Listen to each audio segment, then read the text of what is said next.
make sure.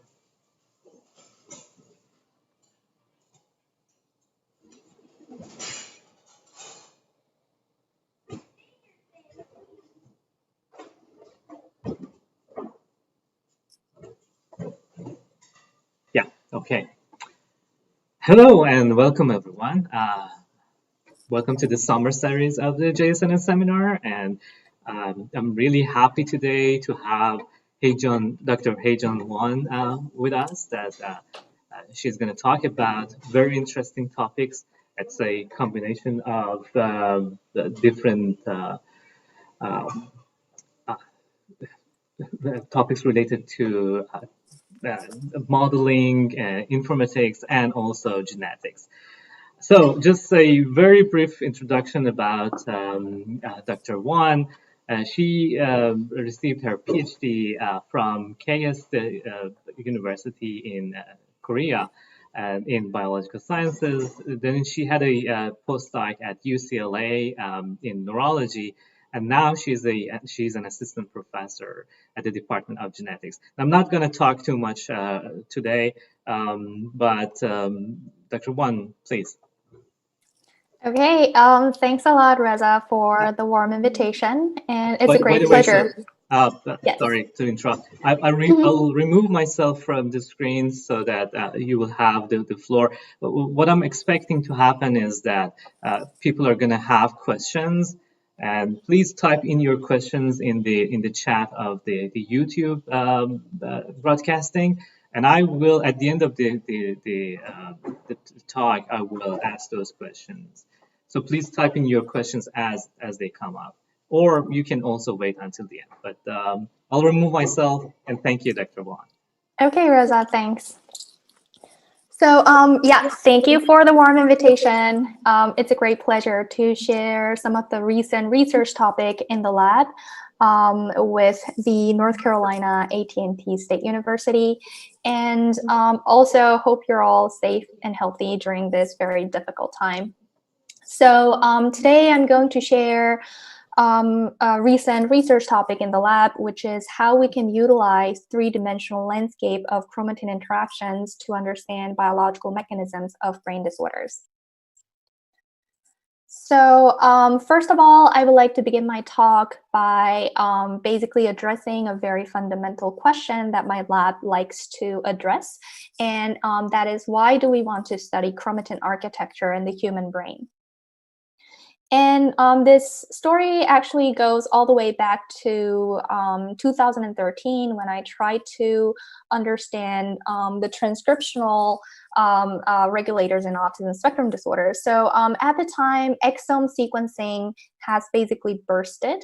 And before that, we only had probably a handful of autism risk genes. But now, because of the exome sequencing, we started gathering more than 100 autism spectrum disorder associated genes.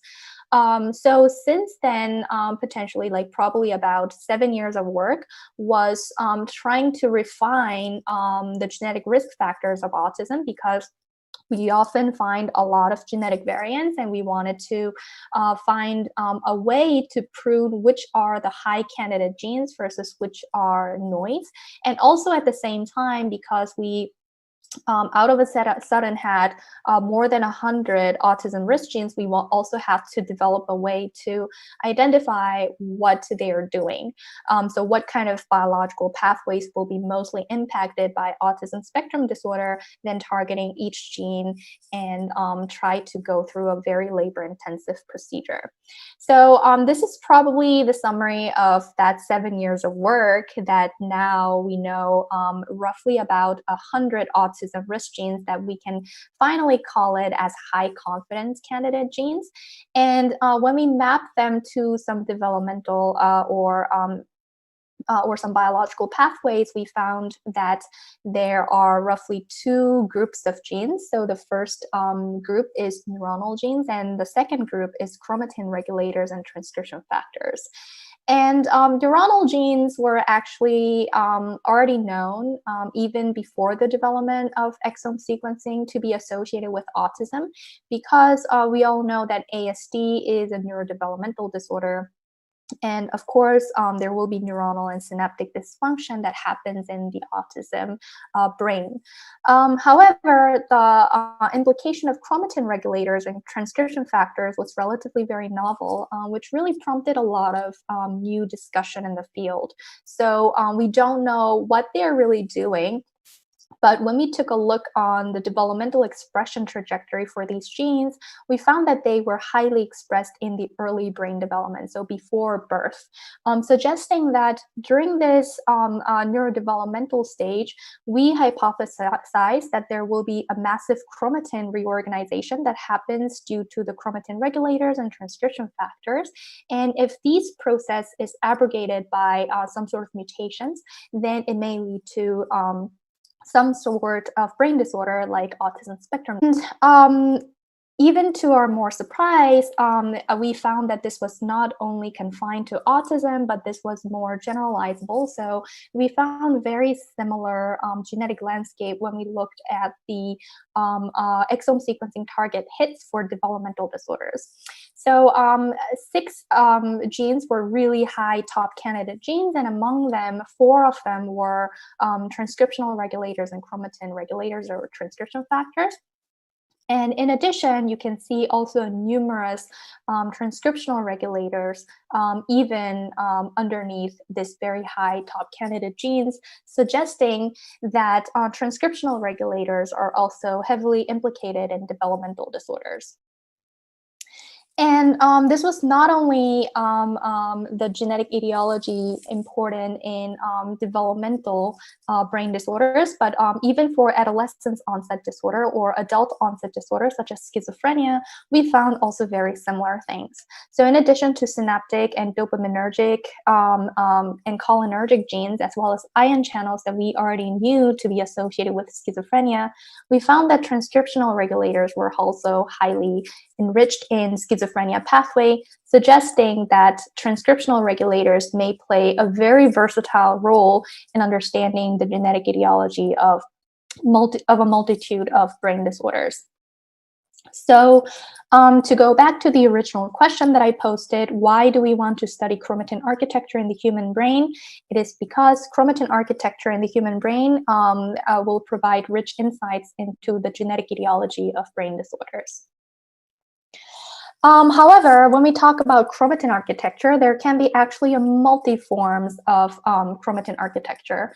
And oftentimes people profile DNA methylation or chromatin modification profiles to identify chromatin architecture. So methylation will provide some important information about gene regulation.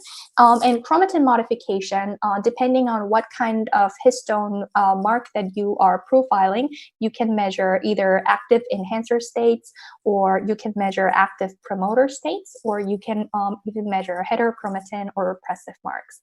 And recently there was a tool called ATAC-seq that has been developed to profile open chromatin region, which was initially profiled by DNase 1 hypersensitivity sites. But this techniques both measure open chromatin regions, which means that we would like to profile the DNA that is open, which is more vulnerable to any type of transcriptional modification. So we usually think this open chromatin region is associated with gene regulation. And indeed, this open chromatin region is also a very important component in chromatin architecture. And as I mentioned earlier, a lot of transcription factors are associated with various forms of psychiatric disorders. So identifying where those factors bind in the genome might also provide critical information about chromatin architecture. But today, I would like to bring attention to the long-range chromatin interaction, which basically provides the information about how these complex string of DNA is folded inside of the nucleus. So we all know that DNA is a very long string that can be beyond our height. However, this very long string should be compacted into a structure called nucleus that we cannot even see. So this suggests that these should be very, very tightly compacted. And many people were trying to reveal whether the way that this is folded inside of the nucleus might also provide some important information about gene regulation. And the simple answer is yes. It turned out that a lot of these DNA methylation, chromatin modification, open chromatin region, transcription factor binding sites all work within the three-dimensional landscape. So oftentimes, these regulatory elements can affect the very distal genes by forming these chromatin interactions. So having said that, we wanted to profile the long-range chromatin interactions in the human brain to better understand how this chromatin architecture changes across the human brain development. And for doing that, we try to apply a relatively new genomic technique in the field called Hi-C that can capture the genome-wide chromosome conformation. So we profiled brain tissue from two developmental stages, one from the fetal brain and the other from the adult brain, both from the cortex, and especially for adult brain, DLPFC, or dorsolateral prefrontal cortex, which refers to this area, was found to be associated with multiple forms of psychiatric disorders. So we profiled that region. And then from these brain samples, we generated Hi-C libraries, and these Hi-C libraries would be able to capture how the chromatin is folded inside of this human brain dissection. And for those who are not really familiar with this technique, I will just briefly go over what this technique is about. So first of all, we basically cross-link the DNA, which means that we fix the cells inside of the nucleus when the nuclear architecture and chromatin architecture will be remained or retained, so that we will be able to measure the chromatin architecture at a given snapshot. And then we digest the DNA using restriction enzyme digestion, and then we biotinylate the digested site so that these digested sites will be marked now by biotin. And after that, we perform proximity-based ligation. And this ligation step is probably the most critical step in Hi-C library generation, because this, again, happens after we cross-link the cells, so the entire chromatin landscape will be retained. And also, we don't really disrupt the nuclear architecture, so nucleus will be also there, which means that when we ligate the DNA, you can see that this red DNA string and blue DNA string is actually coming from two different DNA strings, but even these very distal DNA elements can be even put together because they are in physical proximity mediated by this transcription factor.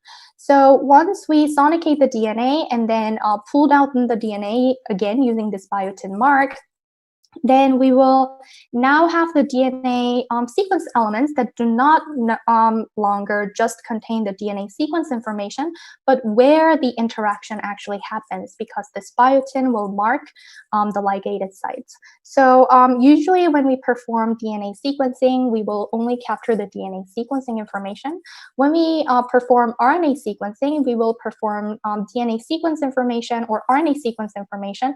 In addition to that sequence information, we will also capture the quantity of the RNA level, but this captures very distinct information. So in addition to the DNA sequence and some sort of quantity, we can also measure the interaction pattern within the nucleus. So Hi-C has been really widely used so far, and it's successfully identified multiple functional organization principles of the genome.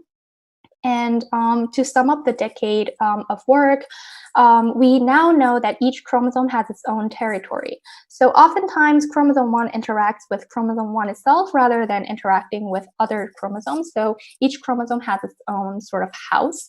And then within each chromosome, we can even subdivide each chromosome into a structure called compartment. So we can divide these compartment structures into compartment A and compartment B. And compartment A was found to be associated with gene-rich regions as well as active elements, while compartment B was more associated with gene desert, so there's not that many genes, and also heterochromatin regions. So this is probably the first evidence suggesting that chromatin regulation is indeed important and tightly coupled with the gene regulation. However, compartment is really large, so we wanted to identify even more fine-tuned scale architectural units. And it turned out that each compartment can be even subdivided into a structure called topologically associating domains, or TADs. And TAD is probably the most fundamental unit of how the chromatin is folded inside of the nucleus. And this basically means that there is a very strict regulation in setting the boundaries. So any regulation will happen within this boundary. Any interaction will also happen within this boundary, and there won't be really much crosstalk between these two domains. And TADs are very fundamental because it is very stable. And what stable means is that TADs do not change across different cell types or across cellular differentiation, and even across evolution. So this has been a conundrum in the field because we all thought that chromatin architecture would be able to provide some information about how dynamic gene regulation happens in different cell types, but TADs were not really the major contributor to that cell type specific regulation. And currently the consensus is that the gene loops within the TADs can be much more dynamically regulated, which means that once you set the boundary, then there can be some freedom of interactions, and this gene loop interaction can be much more dynamically regulated and will be more tightly associated with the gene regulation. So because of the time's sake, today when I'm talking about chromatin architecture, I will largely talk about gene loops. So having said that, we tried to profile the three-dimensional chromatin context across human brain development. So first of all, we wanted to map how the fetal brain and the adult brain chromatin architecture is coupled with gene dynamic regulation across development. So what we first tried to do was to map these regulatory element in the fetal brain using the fetal brain Hyejung dataset versus regulatory element in the adult brain, again to its target gene using the adult brain Hyejung dataset. And what we have found out was that fetal brain active element associated genes were highly expressed in the fetal brain, while the adult brain active element linked genes were highly expressed in the adult stage compared to the fetal stage. This was somewhat very satisfying result because this suggests that difference in chromatin architecture across human brain development will lead to the gene dynamic difference across brain development as well. And we also used promoter activity as sort of like a comparison, because we all know that promoters' effect on gene regulation is very, very strong.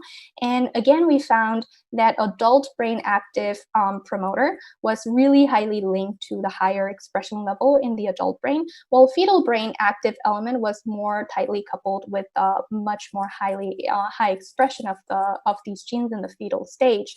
And you can appreciate this that this level of difference is much higher than the level of difference that is regulated by the distal Hyejung interactions, suggesting that while proximal element might be really important in really making sure that those genes are expressed at a given developmental time point, distal regulatory element would be more important in fine-tuning regulation of these genes across development.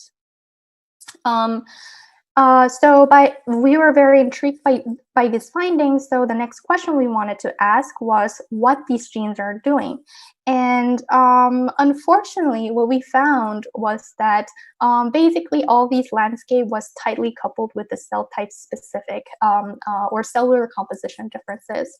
So for example, in the fetal brain, gliogenesis hasn't really taken place. So up to 80 to 90% of the cells in the fetal brain will be neurons, while in the adult brain, gliogenesis has really taken place and it actually overrides neurons. So in the adult brain, we will have less than 50% of the cells will be neurons.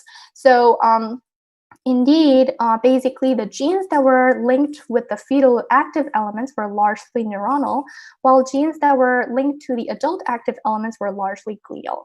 suggesting that cellular composition changes is the major driving force for chromatin structural changes across human brain development. So this was a little disappointing to us because what we wanted to observe was how across development, how the chromatin architecture will change across neuronal differentiation or maturation or neuronal aging, or even some sort of glial differentiation, but we couldn't really capture that because cellular composition really confounded the signature. So this led us to try to identify more cell type specific regulatory landscape by sorting the cells. So what we did here was that we sorted the cells from the brain into two major populations, glia and neurons. So there are a population that is UN negative, and UN marks the neuronal nucleus. So basically, UN negative proportion will be glia, and UN positive population will be neurons. And after that, what we tried to do was, again, to generate Hi-C libraries from these two major brain cell types. So we first tried to link, again, the neuronal active element to the target gene and glial active element to the target gene using Hi-C in the respective tissue for cell types.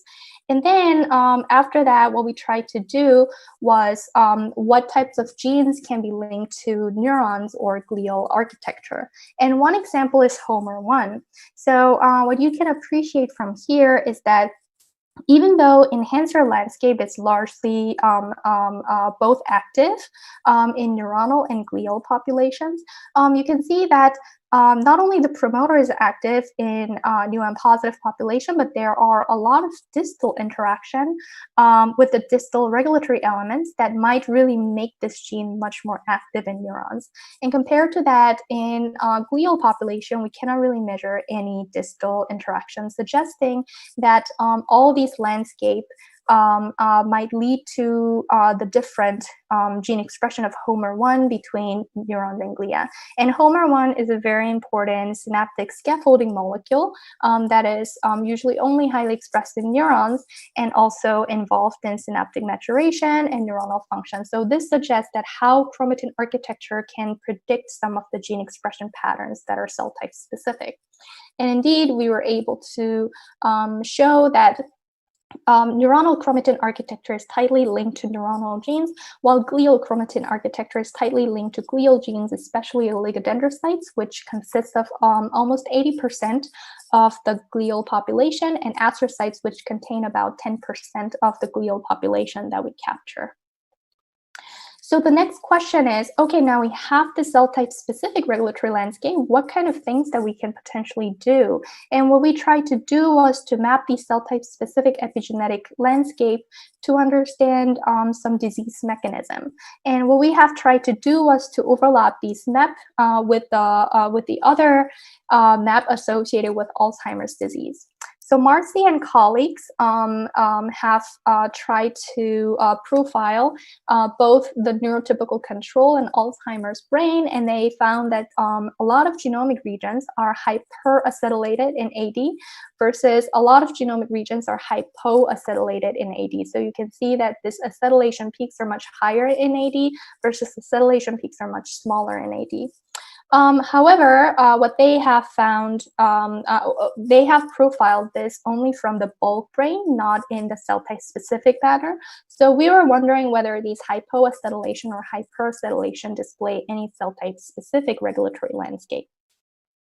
So Ben Xia, who is a postdoc in my lab, tried to map these landscape in a more cell type specific manner, and very strikingly, he found that hypoacetylation was largely enriched with neuronal enhancers versus hyperacetylation was largely enriched with glial enhancers, suggesting that this differential epigenetic regulation in Alzheimer's might be associated with cell type specific regulatory changes.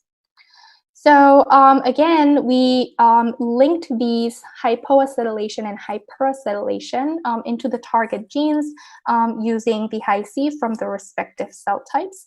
And then one example is this gene called EHD1, which was found to be associated with the APP regulation, which is another critical gene for Alzheimer's. And we found that this gene was not only highly expressed in glia, but they also displayed glial-specific epigenetic landscape. So even when they identified Alzheimer's disease hyperacetylated peak in here, we found that this peak might be associated with this gene only in a glial-specific manner. So suggesting that this gene might be more highly expressed in glia, which might lead to some AD pathogenic mechanism. So after that, we also tried to see what kind of genes are implicated in Alzheimer's disease epigenetic regulation.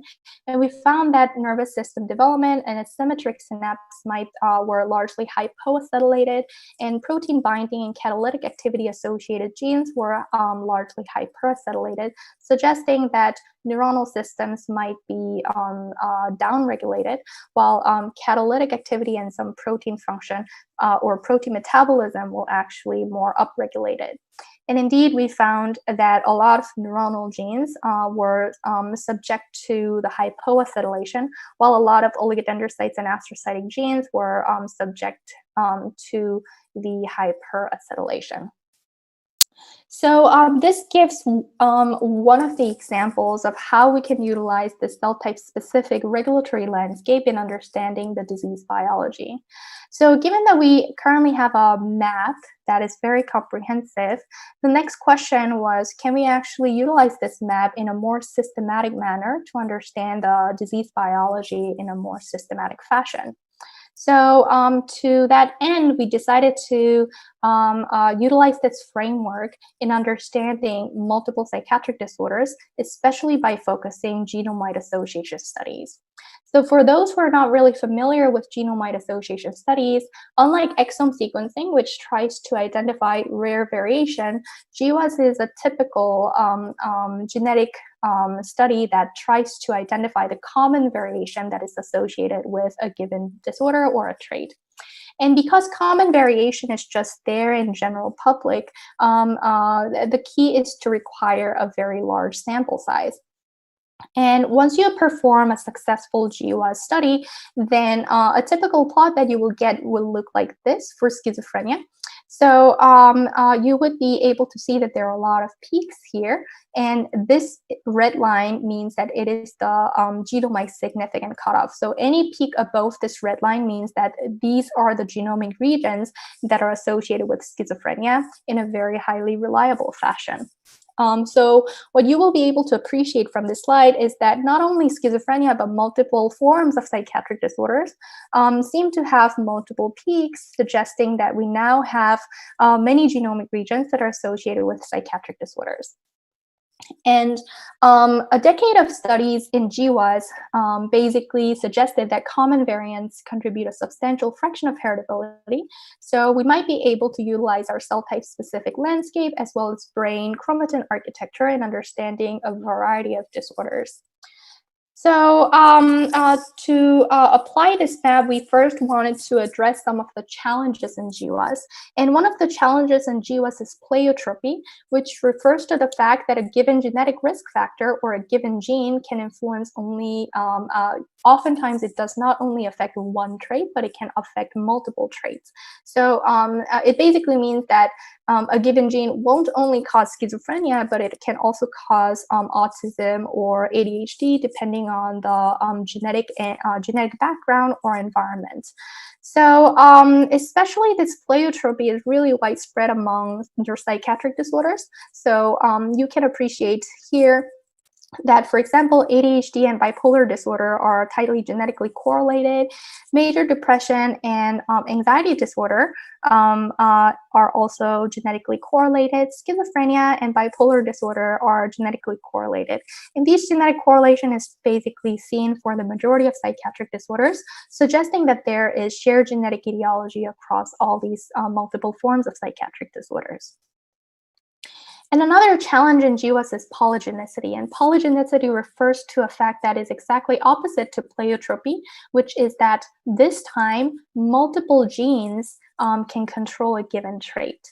And almost every trait is highly polygenic, meaning that there's not only one peak, but there are so many peaks that can all contribute to schizophrenia heritability.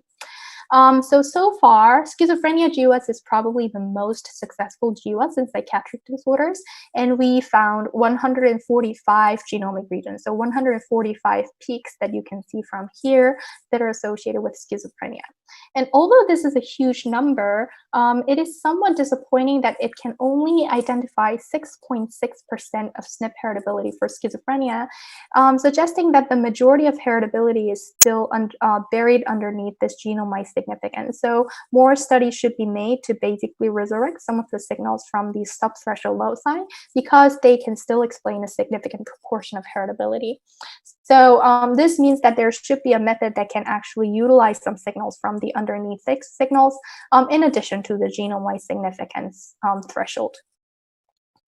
And the final challenge that I would like to bring up today is that even though when we identify genome-wide significant loci or genetic risk variants associated with schizophrenia, we often don't really know what they're doing. And this is because the majority of the GWAS SNPs that we identify are located in the non-coding genomic regions, and we don't really know how to interpret any findings from the non-coding genomic regions because we basically have limited understanding.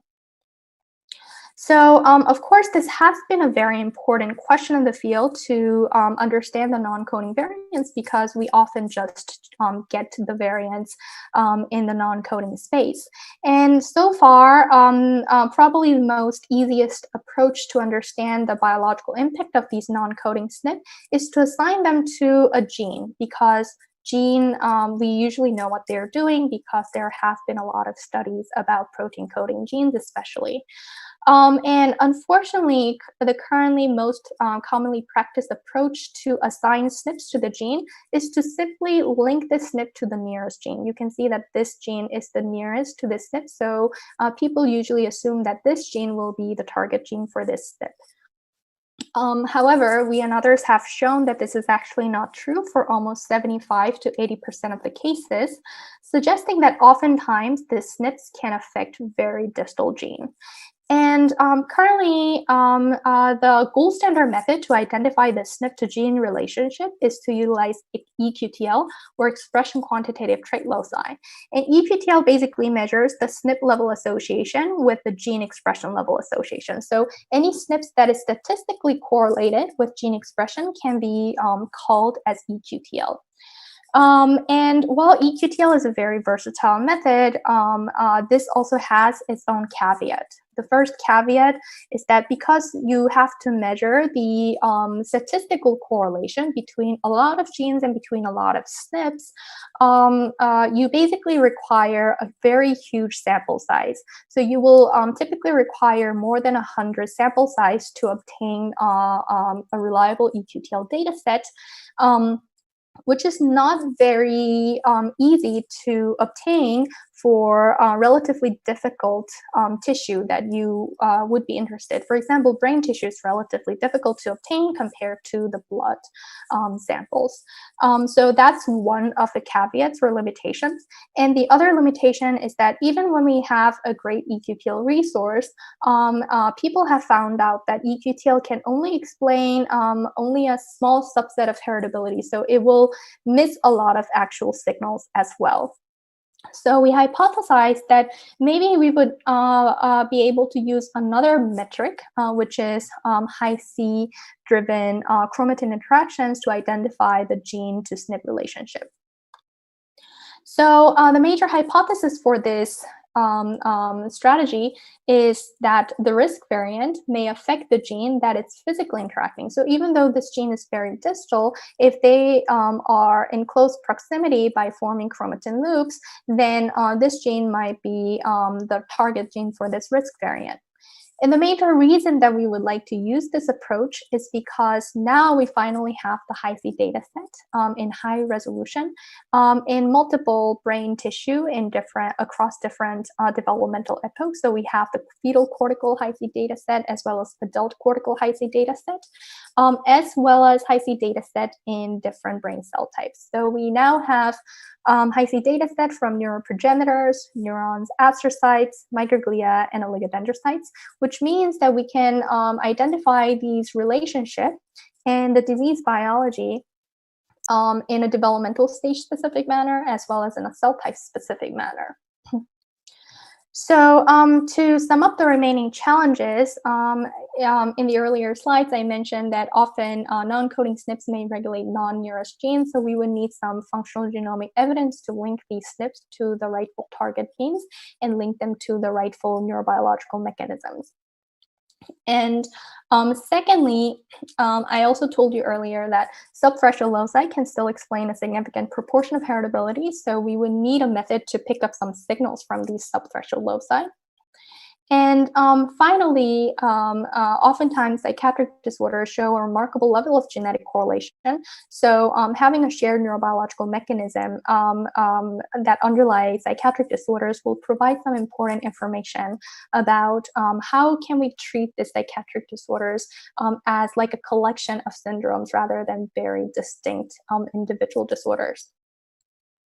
So to address these challenges, my lab, especially Nancy and I, have worked on developing a novel platform called Hi-C coupled magma, or H-MAGMA.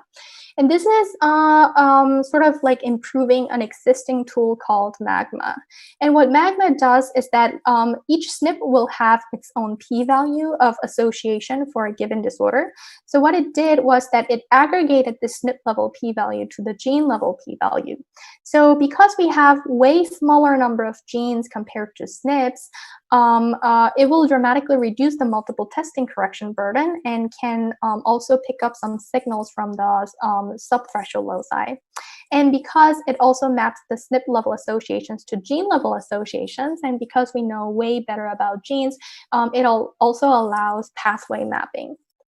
And while magma has been really widely used in GWAS, it also has its own limitation, especially because they use the linear gene approach. So any SNPs will be mapped to the nearest genes. So even when, for example, this SNP can both interact with this gene or this gene, it will just map this to this yellow gene because it's closer to the yellow gene. And also, very, very distal SNP will be just discarded in capturing this relationship.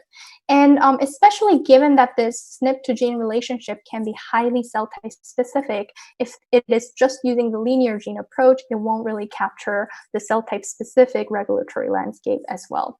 So to complement this approach, what we have done first was we grouped the SNPs into those that are located in exonic and promoter regions, and then map them directly onto the target genes because we think that exonic SNPs are more likely to affect the gene function. On the contrary, we also identified non-coding SNPs, and for those non-coding SNPs, we identify their target genes by asking Hi-C interactions at a given brain sample. So we will only link these non-coding SNPs to the target genes only when we find some sort of functional genomic evidence that this SNP is physically interacting with these genes. So after that, we basically merged all this information together, which will provide gene to SNP level relationship matrix. So we now know which SNPs can be mapped to individual genes. So, so far we have built these matrices in across two developmental epochs, one from the fetal brain and the other from the adult brain, and also across two different cell types, neurons and glia. And we basically applied this framework to, in total, 9 brain disorders, 5 psychiatric disorders that include ADHD, autism, schizophrenia, bipolar, and depression, and 4 degenerative disorders that include Alzheimer's, Parkinson's, ALS, and multiple sclerosis. And then we basically applied magma to convert the SNP level p-value to the gene level p-value. So H-MAGMA can help address the remaining challenges by firstly utilizing distal gene regulatory relationships and assigning SNPs, which is basically guided by the Hi-C evidence. And then it also utilizes genome-wide SNP association statistics so it can pick up the signals from subthreshold loci. And finally, it can measure gene-level association statistics that can be compared between different disorders that will help identify genes and pathways that are shared between these two disorders. So once we have the gene level p-values or gene level association statistics, this allows us to identify a lot of interesting aspects of disease biology. So first of all, we can identify which biological processes seem to be most affected for a given disorder. And secondly, we can identify which developmental window these genes are most highly expressed of. And this is especially important for adolescents or adult onset psychiatric disorder. So those disorder usually starts around this developmental time point, but people don't really know whether the risk is gradually increasing or risk is like out of a sudden just surges around this onset period, or whether the risk is there even in the neurodevelopmental period and it just with some sort of environmental exposure or some sort of life event that might also exert to the full level of symptomatic exposure.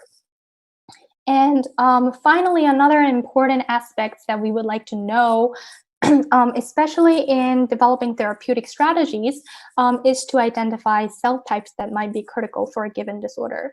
And this is especially important because we all know that brain has a lot of complex cell types, and all these different cell types have different molecular programs. So one gene that targets neurons may have very different effects for astrocytes or oligodendrocytes or microglia, suggesting that we would need to know which cell type that we would like to mainly target for to develop an effective therapeutics. So we first tried to address biological processes that are enriched for brain disorders. And what we have found was that there are some pathways that are shared in all brain disorders. And these pathways include transcriptional regulation, RNA splicing, neuronal differentiation, and apoptosis, as well as synaptic and glutamatergic transmission. So if any of these pathways are somewhat abrogated, this may lead to a lot of different forms of brain disorders, regardless of psychiatric or degenerative disorders. And also, there were pathways that were more represented in psychiatric disorders, and these pathways include GABAergic transmission, as well as dopaminergic, cholinergic, monoamine, and serotonergic signaling. So some specific neurotransmitter signaling might be more associated with psychiatric disorder than degenerative disorders. And finally, there were some pathways that were more represented in degenerative disorders, and these pathways include glial function, as well as oligodendrocyte-mediated myelination, and inflammatory and immune responses. And very interestingly, we all know that aging is probably a most key factor in understanding the degenerative disorders, because this is a huge risk factor. And we found that aging-related pathways were indeed subject to the dysregulation by the common variants implicated in degenerative disorders, suggesting why aging is a key risk factor that is playing a role for these disorders. And another thing that I would like to bring your attention is that tau and amyloid beta are the probably two key neurotoxic proteins that we all know to be implicated in Alzheimer's. And it turned out that both of them were associated with not only Alzheimer's, but also for other degenerative disorders as well. Okay, so after that, we also tried to ask which developmental period might be critical in understanding the disease etiology. And regardless of whether the disorder is developmental, so ADHD and ASD, versus adolescence or adult onset, such as bipolar, schizophrenia, and major depression, we found that the genes implicated in all these psychiatric disorders were highly expressed in the prenatal stage. So this means that neurodevelopment is really critical in understanding a variety of psychiatric disorders, regardless of when they actually start. So within the prenatal stage, we found that developmental stage 4 to 6, which corresponds to the mid-gestation period, seemed to be really critical. And this is the period when the neurogenesis and cortical layer generation and neuronal maturation and differentiation actually takes place, suggesting that maybe those processes are really important in understanding the really fundamental aspects for these disorders.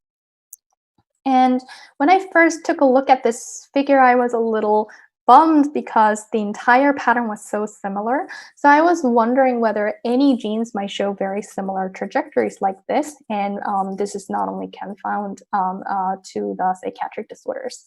However, thankfully, the answer was no, because when we looked at the developmental expression trajectories for degenerative disorders, we found that they were more likely to be highly expressed in the postnatal stage, except multiple sclerosis. And these genes were even more gradually expressed across a person's lifespan, again, suggesting why the vulnerability for these disorders may grow when we age, because these genes might be more susceptible or vulnerable to some sort of dysregulation, because they are supposed to be expressed more and more highly when we age. And then finally, we wanted to take a look on cellular etiology of brain diseases. And first of all, we wanted to take a look on which cell type that the genes associated with these disorders are most highly expressed of. And what we found was that all psychiatric disorders converge onto neurons. And among neurons, we found that excitator neurons seem to be more affected than inhibitory neurons. And on the contrary, we found that degenerative disorder showed a more distinct cell type enrichment pattern. So Alzheimer's and multiple sclerosis were enriched for microglia especially, and a little bit of endothelial cells, versus Parkinson and ALS showed more distributed pathway, especially for neurons, astrocytes, and oligodendrocytes. Suggesting that maybe the reason that these psychiatric disorders are so much shared is because all the pathways converge onto neurons, versus degenerative disorders are less genetically shared because the cellular etiology is also more distinct across these disorders.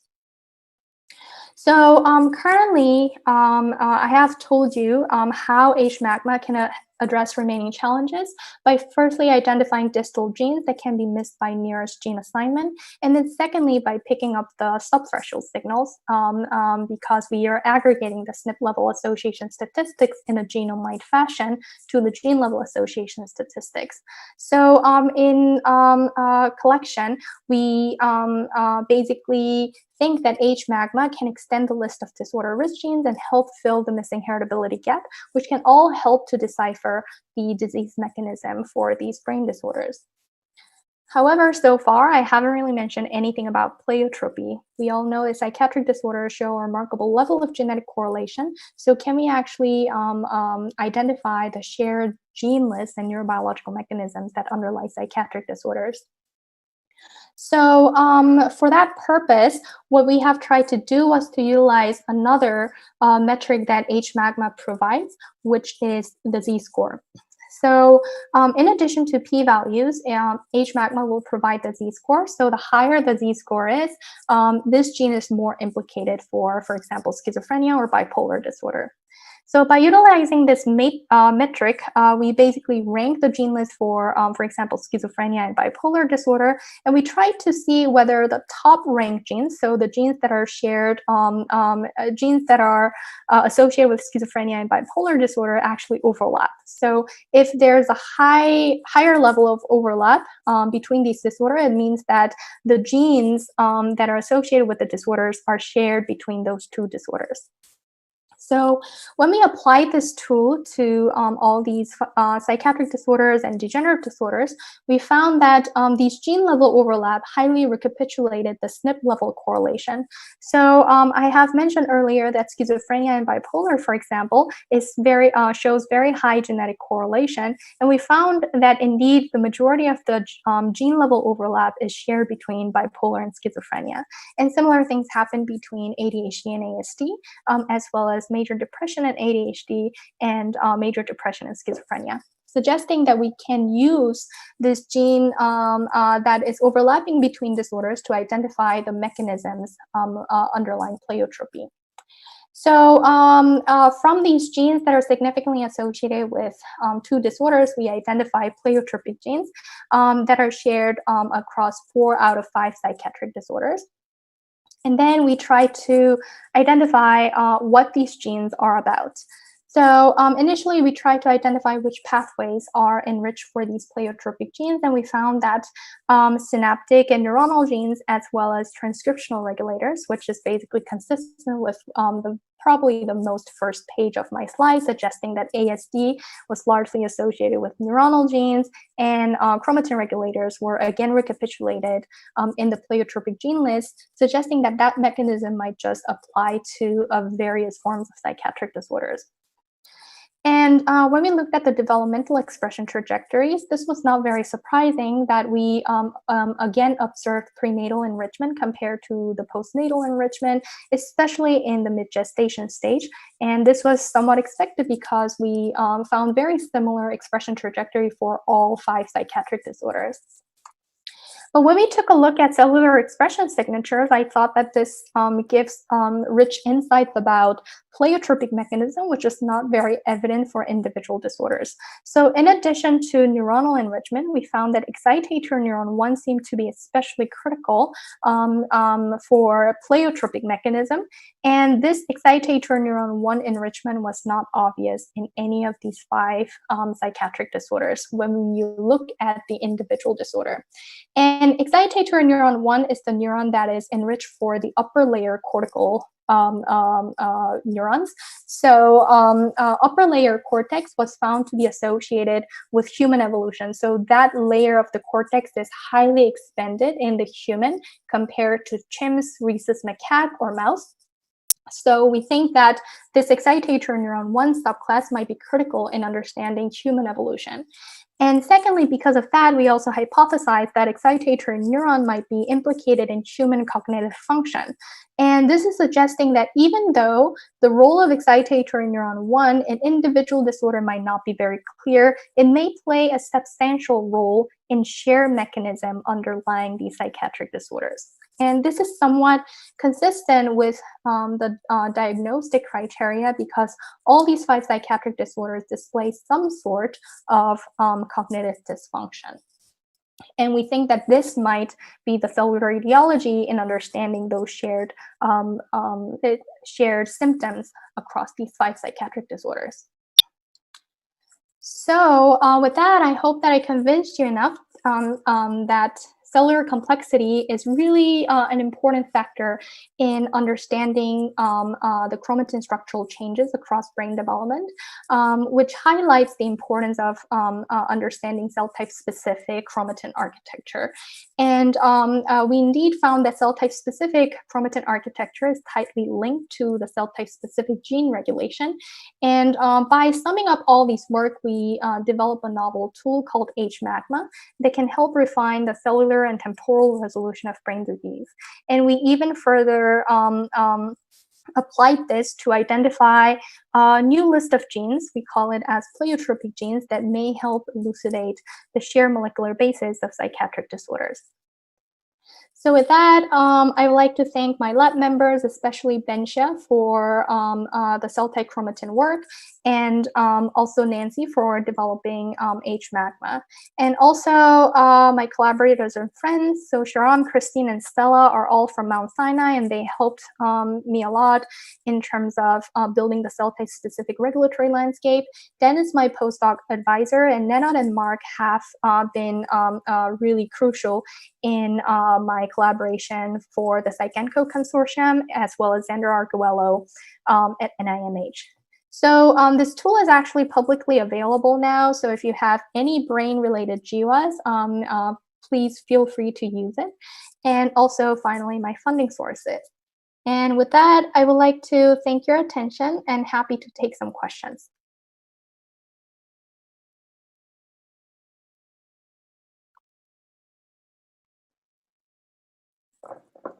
Thank you, Dr. Won.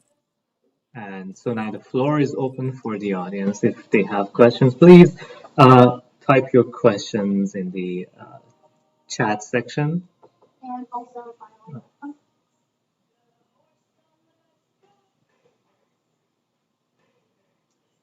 yeah, I'm monitoring the chat section. Please type in your questions if you have questions. So let me start with asking a general question that I think is very is of interest of many of the people that I know and are working at JSNN and working basically with nanotechnology. So when we're talking about nanotechnology, one thing that comes to mind is the interaction or the relationship between synthetic biology and nanotechnology. And I wonder if you can talk about and inform us about what would be the challenges that you would like to see being solved, um, uh, that we can help with the use of basically materials at nanoscale. And given the size of the compartments and cells are in the realm of nanotechnology. Yeah, so actually, that's a very good question. I would like to bring probably two aspects. The first is, let's try to see whether we can go back to this structural map. Let me try to.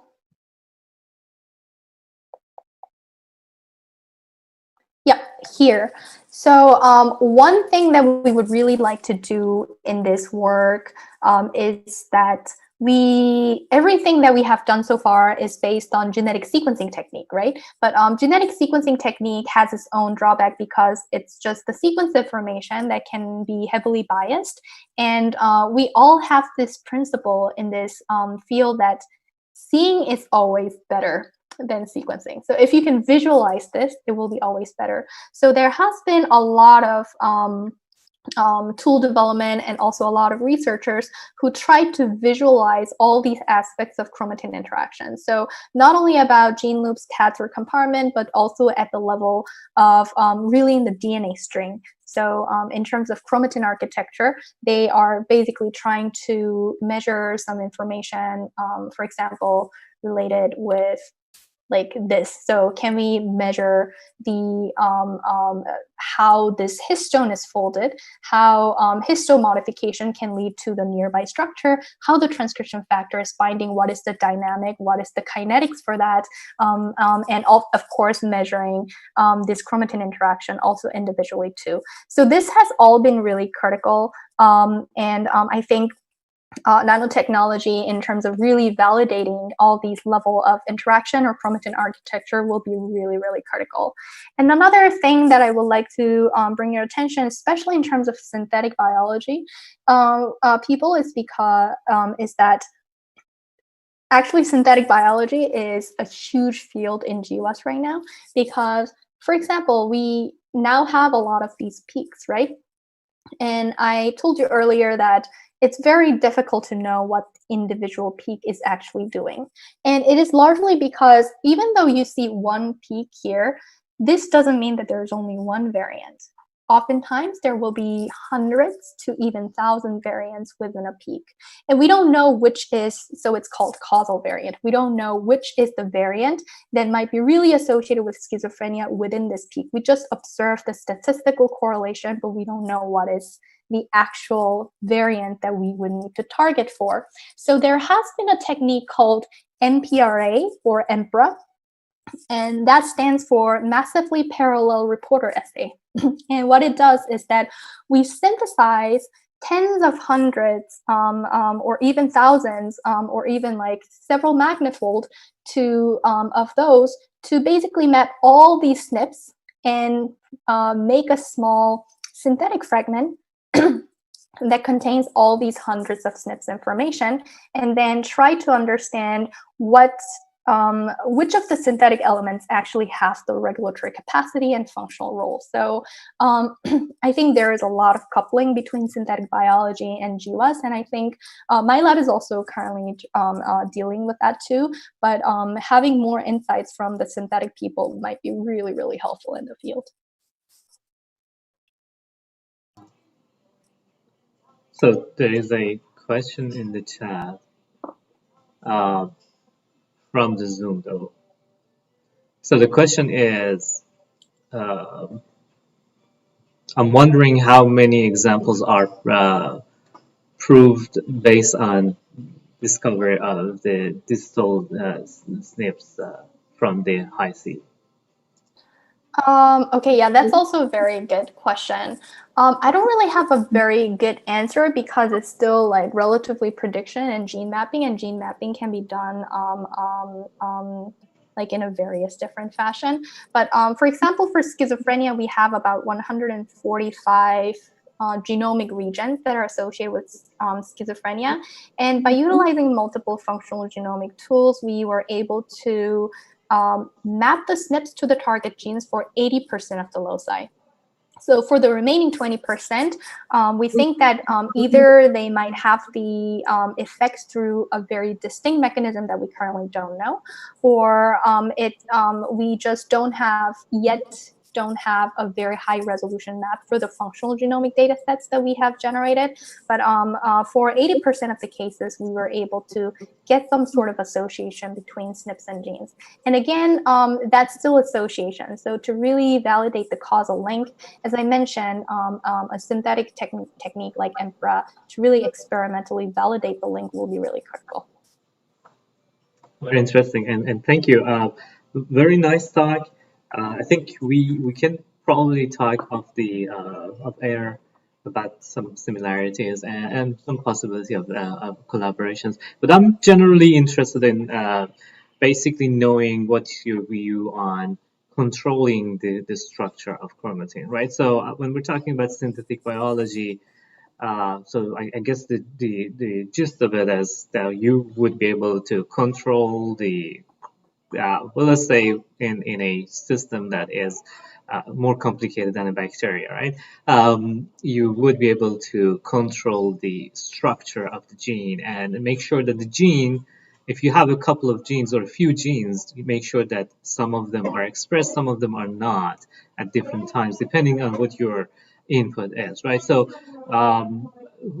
how do you see this field? Do you see it being something of something that can be progressing with the knowledge that we have right now? Yeah, so I think that's also something that we need some major technological development because currently the most majority of the things what we are doing is measuring, but we don't have many techniques that can actually manipulate.